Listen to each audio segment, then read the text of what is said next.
Good morning guys mga kalapatid. So ayan, so siguro papakain ako ngayon tapos diretso magpapalabas na ako kasi ano na ngayon, anong date na ba ngayon? 30 na ngayon. So kailangan na natin magpasulit sa kanila yung tambay sa labas kasi once na nagkaroon na yan ng paputok na ako, magugulantang na yung mga yan. Magugulat na sa labas yung mga yan, baka hindi na nila alam kung saan sila pupunta pagka nagpuputukan yung mga paputok dito. Kasi sigurado naman may mga magpapaputok na residente, mga kapitbahay ba may itlog dito nang itlog tong isa. Tama, talagang gusto na nila magkaroon ng ito ng itlog na din may itlog din. So ngayon papatokan muna siguro ako. Tingnan mo naman, may itlog na may itlog na naman. Hindi po nabuhay yung dalawa niyang itlog, nabugok nakaraan kasi nung nag-uulan natagusan pala yan, tagusan. So ayun, nabasa yung itlog, nabugok, hindi nabuhay. Sayang. Pero tingnan nyo naman yung anak nila, ang laki na. Okay na rin siguro para medyo madagdagan pa yung pagsasama nila ng anak nila. Kasi once na malapit na magbasag ng itlog ulit yan, haalisin ko na tong anak nila. Ito namang grizzle na to, hindi niya, naiwan ko ba dito? Pangalawa na, kung mangitlog ngayon yan, pangalawa na niyang itlog yan. Hindi niya nabubuhay yung itlog niya Ito hindi pa rin nangingitlog, no? Tapos ayun, yung isa dito payat pa rin. Hindi ko na alam gagawin ko dyan. So ngayon, sige, patuka muna tayo ngayon guys. So ayun, naglagay na ako. Kaso parang feeling ko hindi na sila sanay pakainin ng maaga ngayon. Kasi nasanay kasi sila guys ngayon na alas 10 na, halos ako na alas 9 mahigit or alas 10 na ako nagpapakain. Ngayon parang ayaw nila tumuka. Talagang nasanay sila sa ganong oras. Gulat siguro sila bakit ang aga ko nagpakain ngayon. Maaga kasi ako nagpakain guys kasi marami tayong gagawin ngayon. Sige, pakawalan ko na sila. Alayo naman nila kumain. Diyan ko na lang nilapag, nawala kasi nilalapagan ko ng so nagsako-sako na lang muna. Ayan. Maganda na rin yung ganito. Ayaw pa nila kumain. Yung grizzle gusto na rin siguro na ito lumabas. Sige, payagan na natin ngayon. Pumasyal si grizzle. Wala namang itlog yan. Hindi ko na siguro pakawalan tong isa. Kasi may itlog sila. Hindi ko alam mo. Ayaw niya mangitlog dun sa ayusin ko nga yung limliman niya mamaya. So hindi ko muna siguro pakakawalan. Ayan, so kaya kasi ayaw kong pakawalan yun dito kasi natatakpan yung tubigan nila. Ang problema, pag natakpan naman yung tubigan nila, doon sila iinom sa creek. Nagkakasakit sila. Hindi ko muna pakawalan siguro itong malaking kulungan. Yung isa panigurado hindi naalis yan. Yung dalawang mag-asawa na yan dyan kasi may itlog na sila. Huwag lang mabasag yung itlog nila. Kakaawa naman sila. So hahanap siguro ako ng pang-ulo ko sa kanila. Hanap ako ng sige, pakawalan ko na nga ito mga to. Makikita naman nila siguro yung tubigan mamaya. Walang na siguro sila. Ayan, sige. Labas na kayo.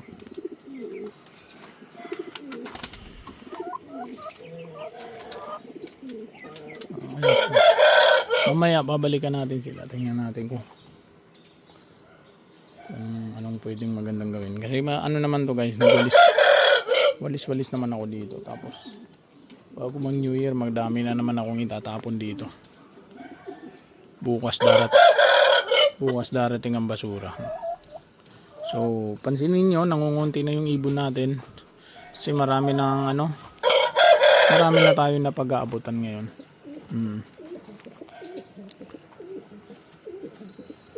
Basta kung sino na lang ang pumupunta dito sa bahay guys. Nakapaskil na kasi sa gate sa akin hindi siya hindi siya nakapaskil ng kalapati for sale, ganun lang.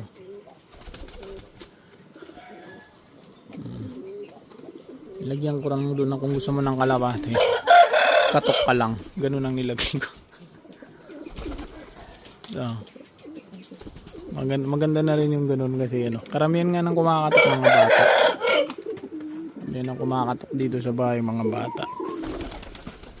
Ibigay ko na lang guys kasi baka mapahintay na tayo ng kalapate. Hindi na kasi natin kayang alagaan, gawa ng busy na sa trabaho. So at least nabigyan ko ng chance yung sarili ko mag-alaga ulit. Kasi dati naman nung bata ako, nag-aalaga talaga akong kalapate.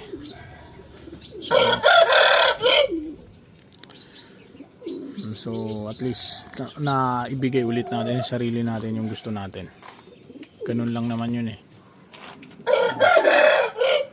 Di ba? Gaya nga sa mga kwento ko sa mga una kong video, di ba? Sabi ko ingit ako nun sa mga kaibigan ko, yung kaibigan ko si Peter. kasi ang gaganda ng kalapati niya, tapos ako galing lang sa mga pabrika kung saan ko lang binibili yung kalapati ko. Tapos paghagisan na ng kalapati, laging nadapo yung kalapati ko. Hindi niya kayang sumabay sa mga kalapati nila. Yung mga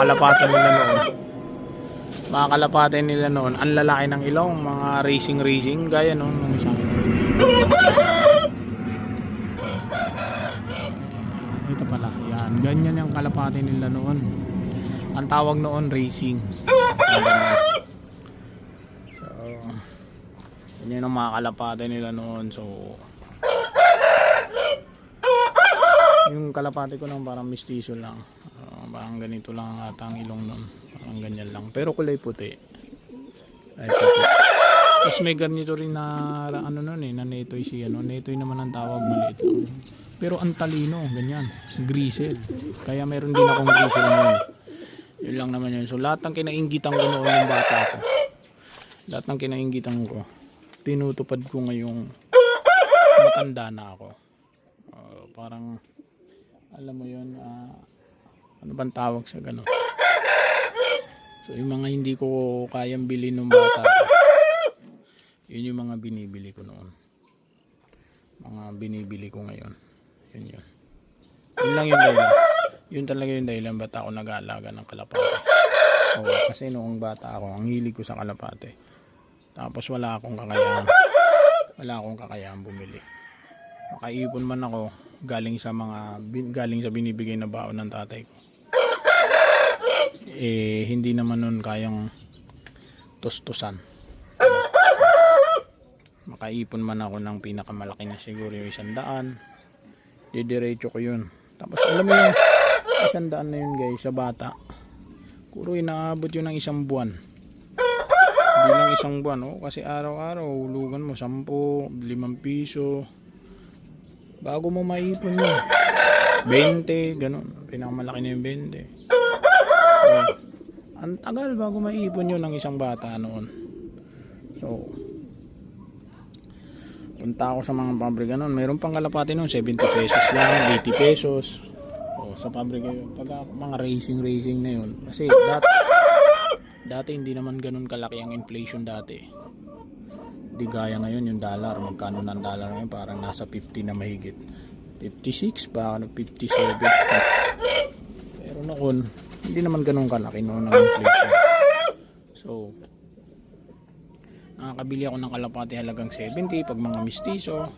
Pag racing, yung mga noon malaki ang ilong, pag racing nasa 100 mahigit, 250, 200 mga ganun.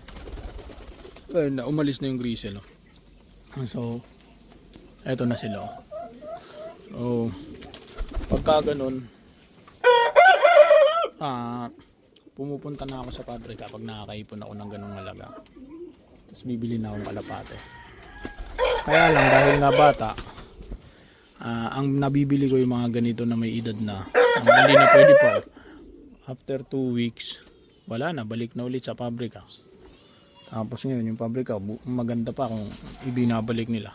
Tinutukoy ko yung pabrika guys, yung mga factory ha, na nag-aalaga ng kalapati. Di ba nauso yan mga pag mga halimbawa, pabrika ng tela, pabrika ng kung ano man. Kung papansinin ninyo, lalo na pag Chinese ang may-ari, nag-aalaga talaga sila ng kalapati. Makikita mo sa mga bubungan nila may mga kalapati talaga. Ayun, so doon ako nakakabili ng sa Valenzuela City pa noon. So minsan ang gusto nila ibigay sa akin yung mga ganito na ay ayaw ko kunin kasi nga iniisip ko noon bata pa ako noon, iniisip ko noon ayoko niyan kasi bata pa, parang ganon.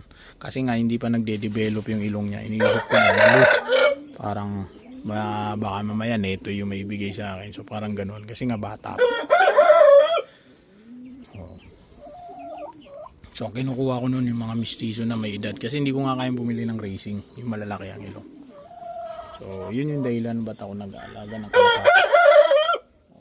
Ngayon kahit ilang kalapati siguro kaya na natin bilhin ngayon. Kalapati lang naman, di naman yung sasakyan. So yun nung araw ganyan ang parang way ko ng pag-aalaga. Makaipon ako, bili. Hindi rin dumadami kalapati ko, gawa nga ng nabibili ko matatanda. So ngayon kaya ko nang bumili ng kalapati, binibigay ko na sa sarili ko. Pero dahil nga busy na masyado sa trabaho, hindi ko na naalagaan, kaya dinidispatch ko na din sila paunti-unti. Kapag may humihingi, may nag-PPM sa akin, pinapadala ko na, basta babayaran niya yung shipping lang naman guys, wala namang bayad to pag may gustong humingi sa mga nanonood lang ng video. And kung maitatanong nyo mag-i-stop ba ako gumawa ng video, hindi ko sure. So siguro hindi ako mag-i-stop gumawa ng video, pero siguro sa ibang bagay na, baka mga gadget na siguro, punta ng Green Hills, ganun, titigil ng gadget, magre-review ng gadget kasi mahilig din ako sa mga gadget guys. Mahilig ako sa cellphone, laptop, mga ganyan, mga console na video games, mahilig din ako dyan. So baka ganun na lang siguro, pero sa ngayon kasi po ngayon, dahil masyadong busy sa trabaho, hindi na rin. Pansinin nyo nga ngayon, dati di ba halos araw-araw nag-upload akong video. Ngayon halos na lang ako makapag-upload, halos every 9 days, minsan 2 linggo, ganun. Kasi gawa ng busy na din ako sa trabaho. Okay, so siguro dito ko na lang muna putulin to. Tsaka sira na rin tong kulungan na malaki ko, so kaya baka mapa-stop na talaga ako guys. Wala na kasi akong pondo pa magpagawa ng kulungan kasi balak ko na rin umalis sa bahay na to. So hindi na ako nagtatabi ng pondo para ipagawa yung mga kulungan dito. So yun lamang po, mahaba na yung story. Basta PM nyo lang ako sa mga gustong kumuha ng ibon. So ayun lamang po guys, dito ko na ulit putulin. Okay, sa mga nandyan pa, salamat po sa patuloy na suporta. Sa mga bago, pa-subscribe naman po, malaking bagay sa akin pa, para naman magkaroon pa rin ako ng ganang gumawa ng video. Okay, so ayun lamang po. Pero at least nagpapasalamat pa rin ako kahit papaano umabot ng mahigit 300 yung subscriber ko. Dati kasi nung nagsisimula ako gumawa ng video na to, ang subscriber ko palang asawa ko at saka yung tropa ko na taga Cubao, si Paring Jun. Pasalamat ako dyan kay Paring Jun. Technician yun, may sariling negosyo yun sa Cubao. So sila pa lang ang subscriber ko noon. Pero ngayon tingnan nyo, umabot na tayo ng 300 kahit pa paano. Although hindi pa tayo monetize, pero umabot pa rin, di ba? Meron pa rin nanonood sa atin. Okay, so ayun lamang po. Okay, maraming salamat po. God bless po sa inyong lahat.